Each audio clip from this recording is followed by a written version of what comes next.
about to enter another dimension. A dimension not only of sight and sound, but of mind. A journey into a wondrous land of imagination. Next stop, the Twilight Zone.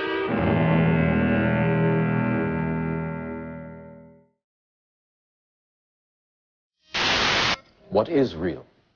A field overlooking a wheat field, in fact, where there was a major crop circle at a place called Alton Barnes, very close to Stonehenge in England. There were 8 of us, scientists and engineers, some of whom are employed by the US government here. And what happened, at great surprise, out of absolutely nowhere, swooped a large British military army helicopter, bristling with technology, as of course many of them of course are. But he came in very, very close to us. We had no idea what he was up to at the time. We thought maybe initially that he was taking photographs of the crop circles that were already there. But he came to within, I would estimate, 40 feet of our heads, and there was nothing short, I mean, it was nothing short of harassment. I think there was a major attempt to move us out of that area. I had no idea why they would want to do that, because I've lived there for 48 years. As if one wasn't enough, and the downdraft literally was pushing the hedge row alongside onto our vehicle, a second one swooped in behind him. These army helicopters were pushing us, attempting to push us out of the area.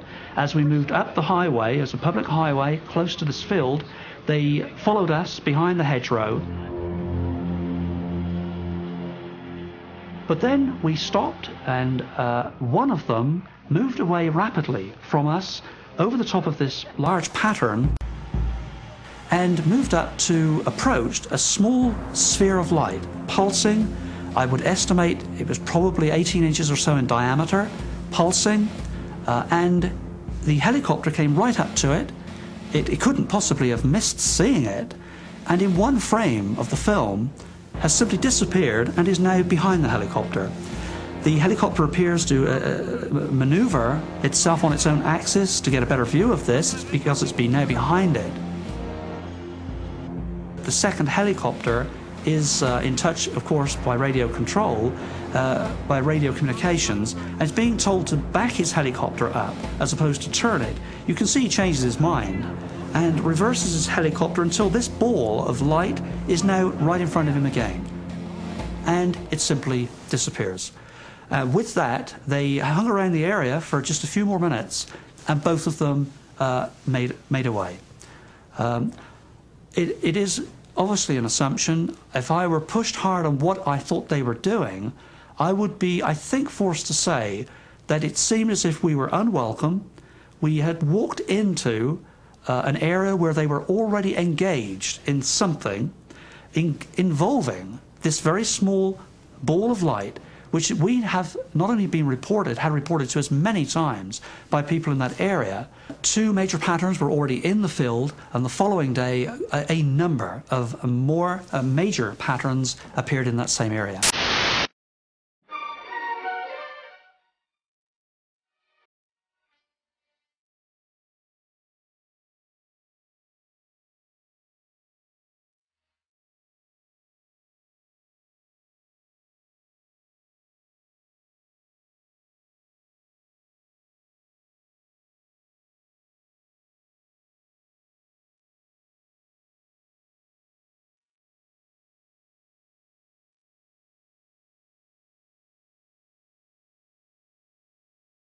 What is real?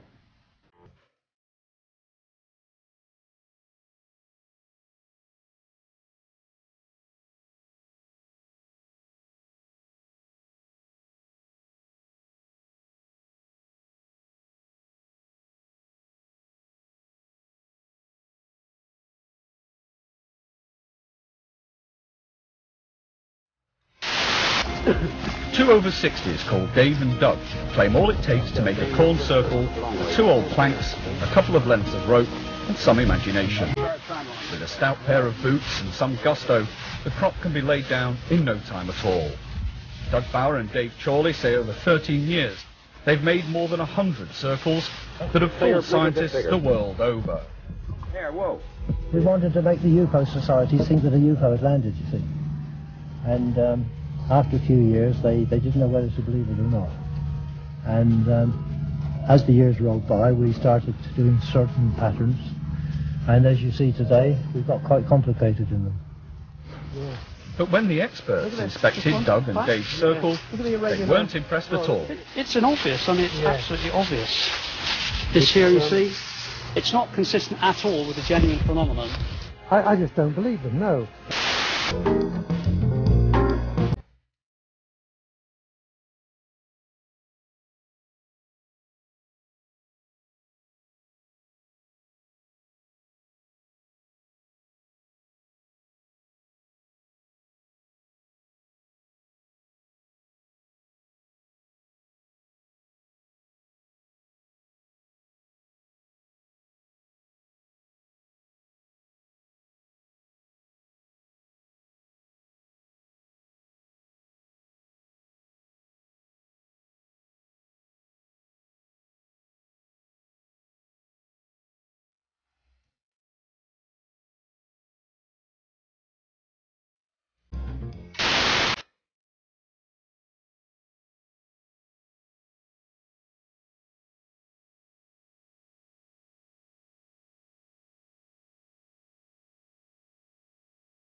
What is real?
August the 11th, 1996.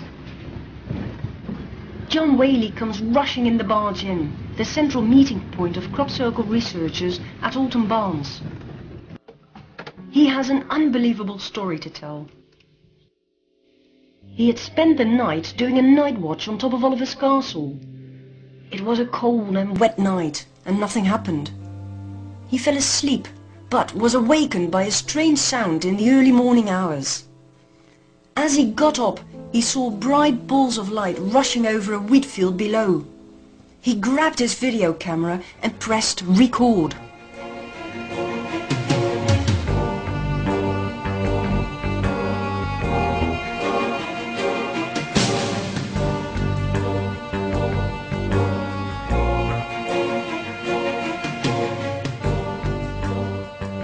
When we take a closer look at this remarkable footage, we see several interesting similarities between these lights and those filmed on different occasions in later years. For instance, once again we see the acceleration feature.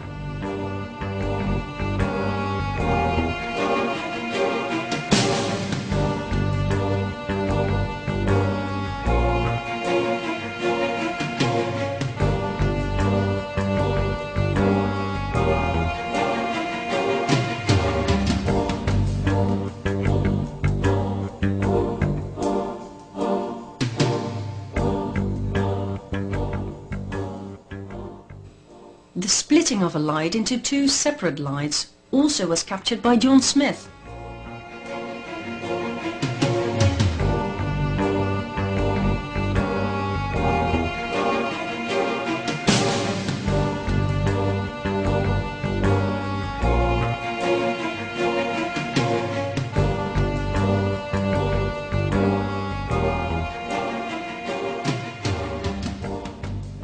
And how about this feature?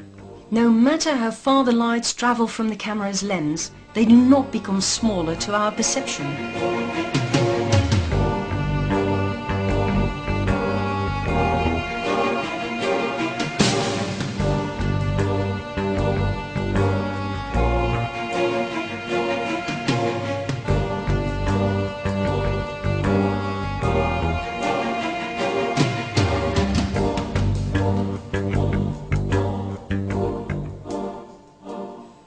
Despite all these anomalous similarities, many people still believe the Oliver's Castle footage to be a hoax.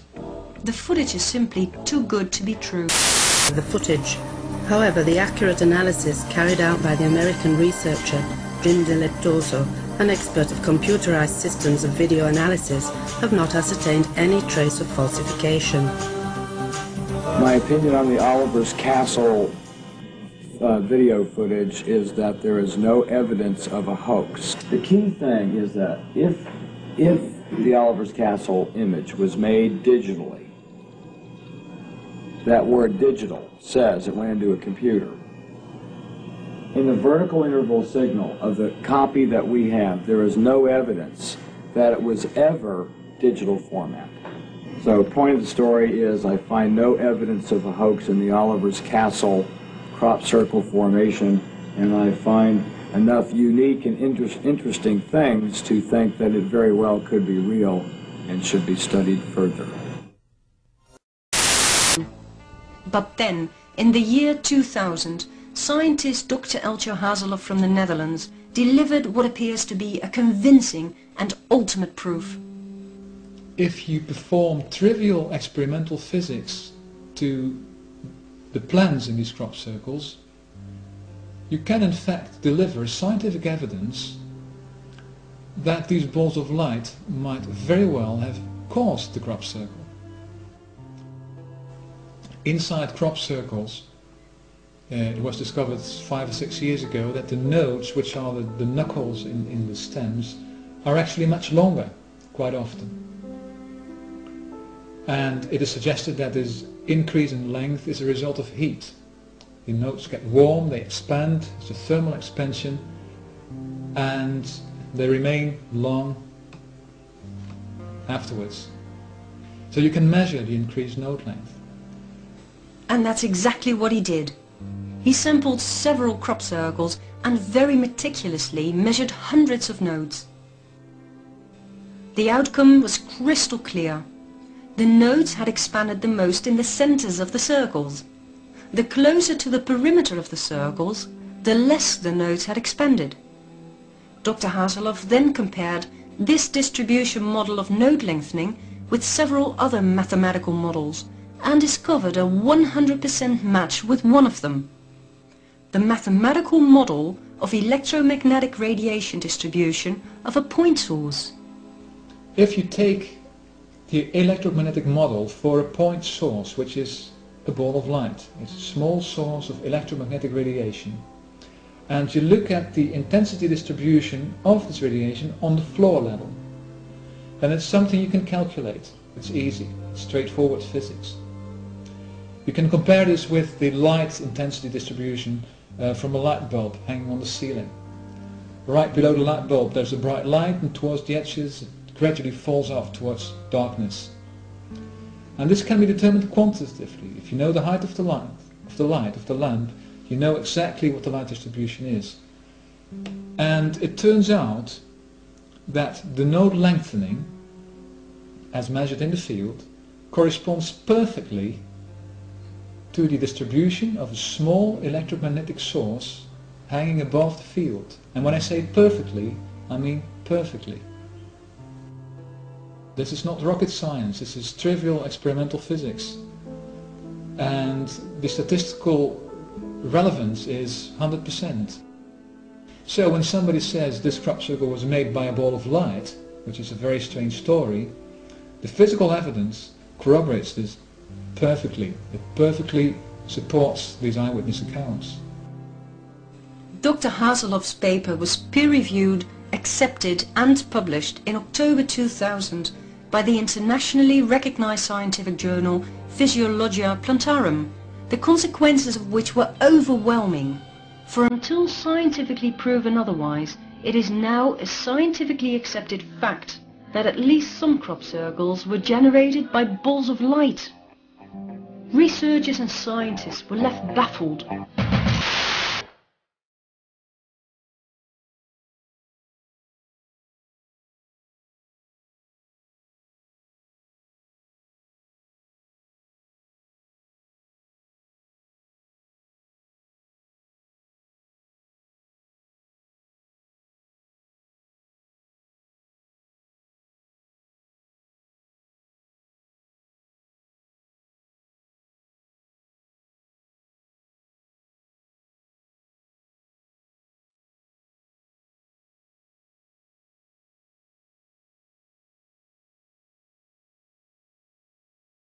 Well, the connection with crop circles and consciousness and 2012 is that the crop circles, as they evolved, gave us information. And that information gave us specific, a message, data, which was sourced at some point from a consciousness, from a mind. We believe non-human, although it is perfectly conceivable that it was human or is human. And when we then looked and compared that actual message with 2012, we could see exactly the same information. That the Mayan were talking about trending lines, trending systems from the population explosion to the solar sun flare activity, sunspot activity, to temperature change, etc. There are a number of trend lines that led to the same place, which was 2012. So the Mayan are saying, or are saying in their prophecy, that we're transitioning from one period, a not particularly good period, a one based upon dishonesty, deception, greed, into a new period, into the first cycle, part of the new cycle after 2012, is a period up to 2033, which is, they term it the first Khotun of the fifth age, the new period, the golden age, the new age, a better age, based upon truth, respect, honesty, and love.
You are about to enter another dimension, a dimension not only of sight and sound, but of mind, a journey into a wondrous land of imagination.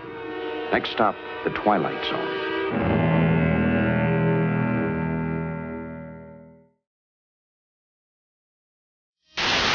What is real? A field overlooking a wheat field, in fact, where there was a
major crop circle at a place called Alton Barnes, very close to Stonehenge in England. There were 8 of us, scientists and engineers, some of whom are employed by the US government here. And what happened, at great surprise, out of absolutely nowhere, swooped a large British military army helicopter, bristling with technology, as of course many of them of course are. But he came in very, very close to us. We had no idea what he was up to at the time. We thought maybe initially that he was taking photographs of the crop circles that were already there.